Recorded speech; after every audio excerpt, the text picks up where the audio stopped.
Ever wondered how spiders fly? That's right, most of them can fly. Some of them well over 1,000 kilometers. Spiders really have very little to say for themselves about it, and yet loads of them have been found arrogantly floating like 4 kilometers up in the sky. Since spiders don't necessarily have our best interests at heart, it'd be good to know what's going on, right? A couple hundred years ago, our boy Darwin noticed that there were spiders boarding his ship, the Beagle, as it floated in the Atlantic. He called them aeronaut spiders on aerial excursions, which is such a beautiful way to think about it, isn't it? I actually quite like spiders, even though one of them bit me once and gave me hallucinations, and I was crying, and I forgot who I was, and I swore to have my revenge, which I'll never have. So there's this idea that spiders can fire silk out of their bums in the shape of a kind of parachute, which catches the wind and carries them up into the air. It sounds good, but it doesn't actually make that much sense, because even with upward winds, occasionally there are always going to be downward winds. And also,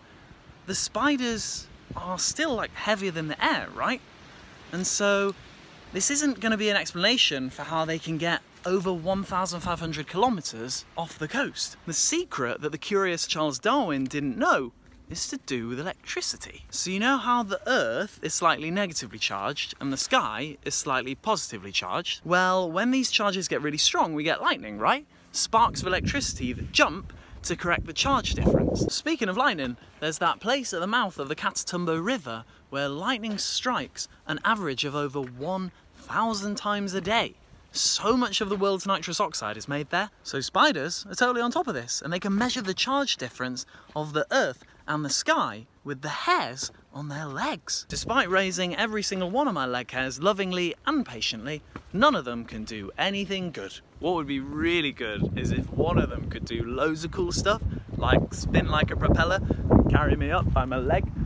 But I guess the others would feel left out. It'd be worth it. When the time is right, spiders do point their bums in the air and they do fire silk, but they don't make a parachute. Instead, they fire a single strand covered in electrons, a negatively charged string. This string literally repels the ground and attracts the sky, like a magnet, only with electricity, and so the spiders float up into the air. If they're losing altitude, all they have to do is produce more string to go higher, or conjure up a thunderstorm. With this amazing method of travel, spiders can escape predators, escape other spiders crowding them out, and head for new worlds to find new friends, delicious food, and other spider stuff. Lastly, key tips if you are a spider. 1.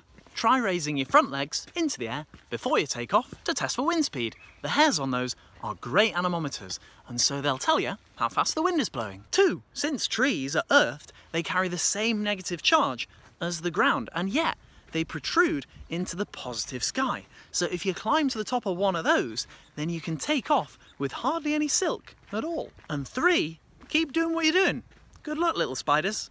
Wouldn't it be such a good twist to find out that this whole video was filmed by a floating spider? Yep, did everything I could to get a spider aboard for that job. Thanks for watching, spread the knowledge and subscribe and stuff.